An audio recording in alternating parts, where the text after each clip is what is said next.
and welcome to the Clean Plate with Mandy. Today I have two super easy weeknight recipes for you and your family. We're going to do 2 sheet pan meals that lets you put all of your ingredients and all of your nutrients right there on a pan to put it in the oven and forget about it until dinner time. I'm Mandy Pimental, nutritionist, recipe creator, and mom who has a passion for bringing healthy, allergen-friendly foods to your table. The Clean Plate with Mandy takes traditional comfort foods and makes them nutrient-dense and fun for the whole family.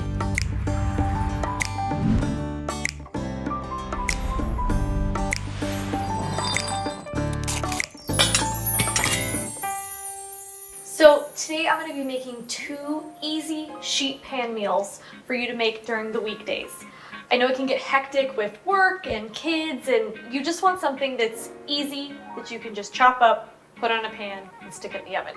So we're going to start with a balsamic chicken and veggie dish that you can serve over rice, over quinoa, or just serve it plain in a bowl. The second one we'll be doing today is a teriyaki salmon with pineapple and broccoli.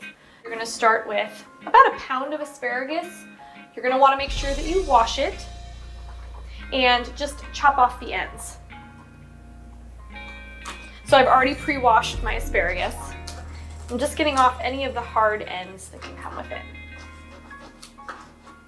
And I've already pre-greased my baking sheet with just a little bit of avocado oil. You can use avocado oil, coconut oil. If you do use a cooking spray, make sure it's a pure cooking spray. And I tend to opt for avocado oil because it is safer at a high heat point when you're cooking with it. Okay, this asparagus looks pretty good. Just a couple more ends I want to get off there. Just because when you bake it, you want it to be really tender. Okay, so you're just going to put your asparagus on one side of the pan. We're going to be doing asparagus down one side, red onion down the other, and then we'll do our balsamic chicken down the center. Just for kitchen safety and cleanliness, I always like to start with my veggies when I'm using my prep area, my cutting boards, my knives, and then bringing in the meat or the fish later. So we're taking a red onion. You can use any type of onion. I'm opting for red onion just so that it can add color. I like a really pretty plate, especially at dinner time when I'm feeding my family. We have a toddler, and I really like for him to kind of see that rainbow of vegetables or fruit on his plate. I think it makes it more exciting for them to eat that. I am a big proponent of having your children eat vegetables from an early age.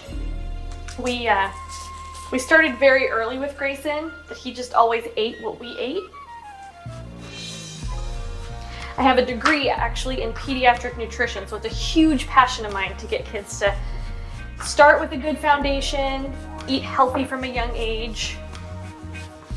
And I think that as a family, if you yourself, you're making meals exciting, if you're making healthy food exciting, if you're teaching them where their food comes from, letting them be a part of the cooking process and the dinner process, I think that really helps in just getting them excited about what they're eating, learning about what they're eating.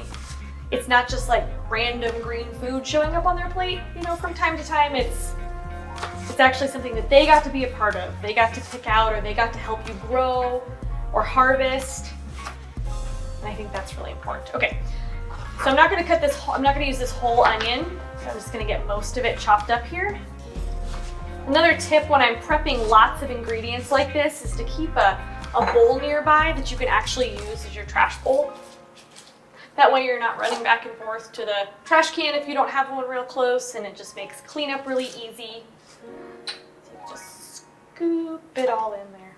Okay, we're almost done with our onion here. A good tip, if onions bother you, when you're chopping onions, if you start to cry, you can actually keep some clove oil or cinnamon oil nearby. And it can help your eyes from tearing up.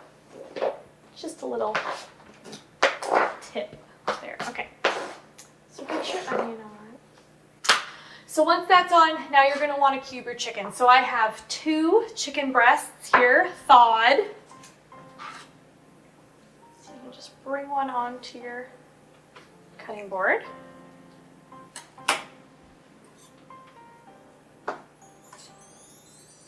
And then you just want to cube it. Nothing too small. You don't want the chicken to get too tough. And if you are feeding littles, you can chop them up once they're cooked to a smaller, safer size. Okay, we've cubed our chicken. So before we get on to seasoning and saucing our pan, I just want to make sure that we clean our prep area. Whenever you're working with raw meat, you always want to keep the kitchen safe and clean. All right. So you've got your asparagus, your cubed chicken breast, and your red onion. You're going to add a little minced garlic. This is 2 cloves of minced garlic. I'm going to put it over your chicken. Now, if you're vegan, a good option would be chopped mushrooms. You could do some hearty red potatoes, eggplant, tofu. So you could definitely still get a full, well-rounded meal while getting all of your veggies in. I have a little bit of sea salt and pepper to taste. And just salt and pepper the vegetables and the meat. And drizzle a little oil.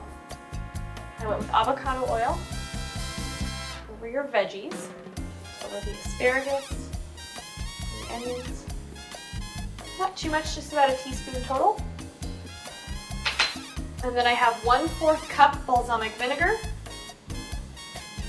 I'm going to start with drizzling it over the chicken. This is such a flavorful dish. And like I said, you can serve it over rice, you can serve it over quinoa, or you can just plate it right off the pan. Okay? And now it's ready to go. Super simple. So you pop it in the oven at 375 for 45 minutes to an hour. Check it at 45 minutes, and if your chicken is cooked all the way through with no pink, it's ready to go. And then you just plate it and serve it. Now I have one already ready, so I can show you guys.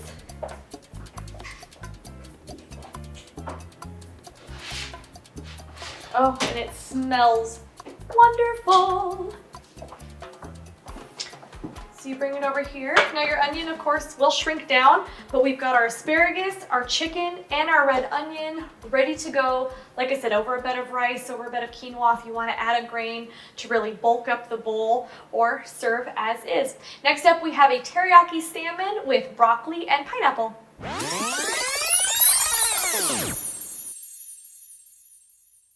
So hopefully by now you've added the balsamic chicken sheet pan meal to your weekly meal plan.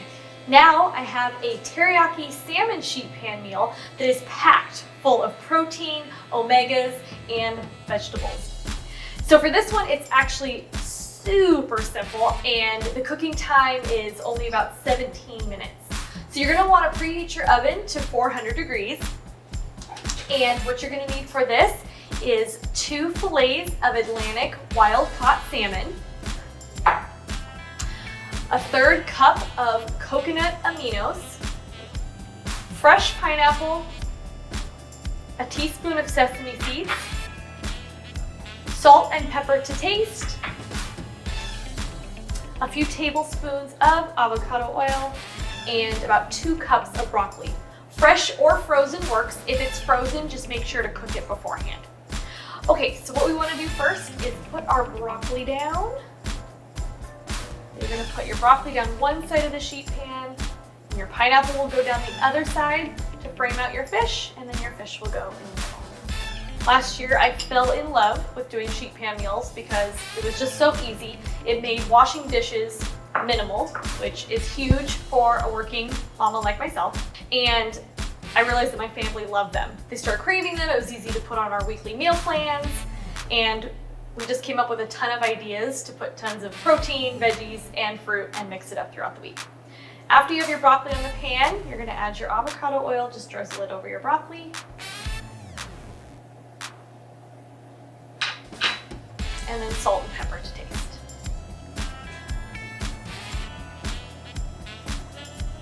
And you can save a little bit of salt and pepper for your salmon as well once we get that on there. So next you'll add your pineapple. You can do pineapple chunks, you can cut up a fresh pineapple, or you can go with pineapple rings. I usually opt for pineapple rings just because I think they present and plate really pretty. We love doing this salmon sheet pan meal for when we do dinner parties and we have friends over. And for added pizzazz, you can throw it on a grill and get those grill marks. That always looks really, really nice. We have those, and you don't have to add anything to the pineapple. And lastly, you're going to do your salmon. So like I said, just 2 fillets of the wild-caught Atlantic salmon. I try to stay away from farmed fish, so we always go for wild-caught. Here we go. And then lastly, you're just going to drizzle your coconut aminos on your fish.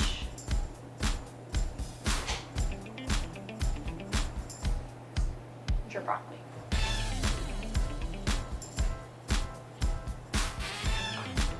And like I said, adding a little bit of that salt and pepper to taste for your salmon. Now, if you're not familiar with coconut aminos, it's basically just nectar from a coconut. That's the only ingredient is pure coconut nectar, and it is a great substitute for teriyaki sauce and soy sauce. If you have wheat allergies and soy allergies, it has a slight sweetness to it, so we do it in all of our rice bowls. We do a lot of chicken bowls with it, and it makes for a really, really good teriyaki salmon. So like I said, you're just gonna pop this in at 400 degrees for about 17 minutes, just until your salmon is pink and flaky, and then it's ready to go and plate. So we'll go ahead and pop that in the oven in a minute, but I do have one that is already complete and already plated so you guys can see. So we've got the broccoli, the pineapple, and the salmon already cooked. I added a little more coconut aminos on top, sprinkled some sesame seeds, and it's ready to go.